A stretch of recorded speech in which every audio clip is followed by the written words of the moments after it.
like my clothes? I'm wearing everything you own. You see that you have my clothes, like a dependent clause, then I have everything you own, or something like that. The rise and fall. Oh my God! That is showing off the opposite of taking somebody's underwear. Look at me. I'm Chandler. Could I be wearing any more clothes? You see that part? They were using exclamations with the same falling tone. They say, could I be? You hear the rising tone again. He's playing, of course, with the accentual function, because could I be? He's stressing the verb to be as well, which is usually unstressed. So let's listen again that part to hear the rise, like hey. Yeah, let's see. Look at me. I'm Chandler. Could I be wearing any more clothes? Could I be wearing any more clothes? Like, he wants to engage, like the audience, wants to sound fun. Maybe if I wasn't going commando. You see, then again, maybe if I wasn't going, something to follow commando, then he said. Yeah. Whew. I'll tell you, it's hot with all this stuff on. I better not do any, lunges. Then he said, I don't want to do lunges. So he's rising again because he's turning a statement into a question. I better not do any, lunges. Lunges. Yes, let me see if I have more. I don't know if you hear properly because, well, this is... let's see. Okay. No, for now it's what I have. Okay. So, which is the right approach to interpret the speaker's attitudes? Well, there are three approaches that could be taken. One is saying sentences in isolation, which can be subjective, artificial, and bear little resemblance to everyday speech. That's what I tried to do when I invented the examples, but it was kind of unavoidable to think of a context, for me at least. Then the second approach will be asking participants to label the feelings with specific adjectives. Of course, that will hinder the free choice. And the third approach will be to analyze what people really say, that is the spontaneous speech.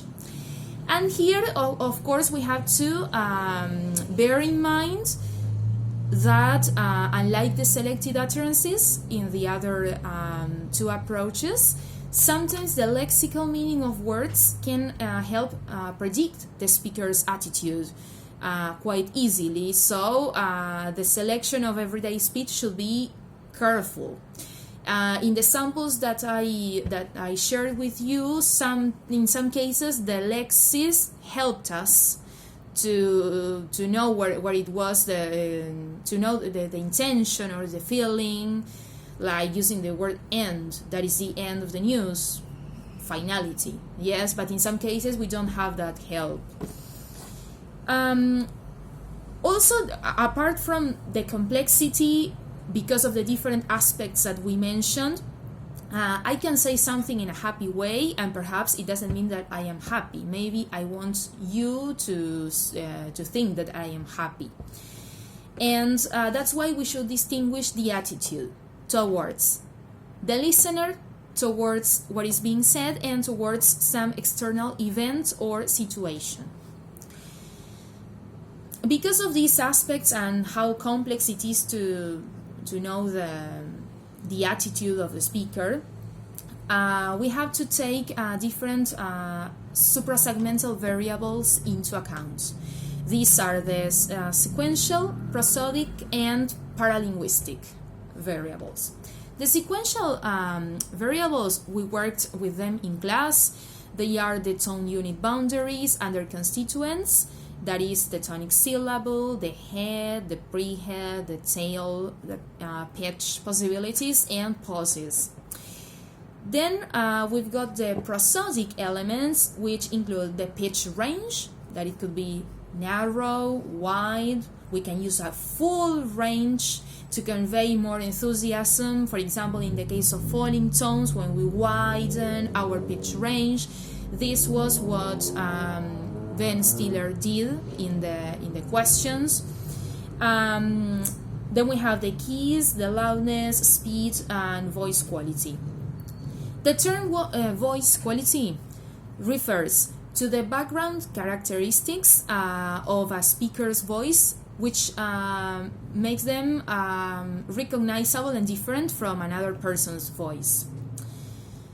Well, regarding the paralinguistic elements, which are the other suprasegmental variables, well, most authors include, of course, body language, facial expressions, gestures, and there is some debate about the laughs and sobs. According to Roach, these are included within paralinguistic variables because paralinguistics means outside the contrast of spoken language. So, in the case of laughs and sobs, well, they are part of the paralinguistic variables. It doesn't mean that they are not vocal. No, they're vocal, but they are not part of the prosodic elements that we mentioned. So, what conclusions can we draw from all these analyses, samples, examples that are invented?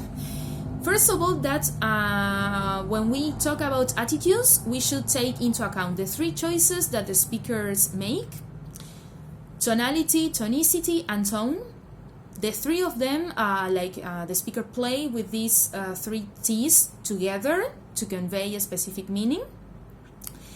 As we can see, the use of pauses sometimes convey different attitudes. We have to bear in mind, therefore, the sequential, the prosodic, and the paralinguistic elements. In the prosodic, especially the loudness, the pitch range.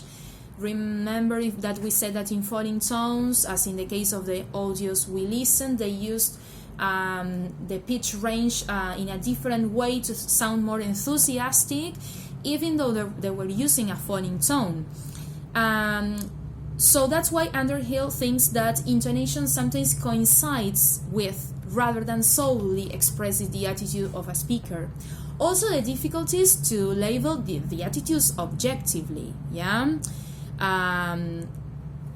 because, well, maybe each of us has a different interpretation, yes? Well, paralinguistic variables sometimes are of great help because when we sound enthusiastic, we tend to show it with gestures, with facial expressions. As we said, like, I'm going to buy a new car. I'm using the falling tone, but I'm conveying something more. And, well, and also another aspect that it was implied in the examples and the authentic material was the importance of the context. We cannot get rid of the context. That's why the discourse function came in handy later on to help us identify attitudes as well, because it's very hard to interpret an attitude without considering the context. When I was inventing the examples, every time in my head the context came to my mind. So that's the end of my presentation. Hope it was kind of clear, and well, see you in class. And well, if you have any questions, of course, I'm open to questions and to answer all your doubts.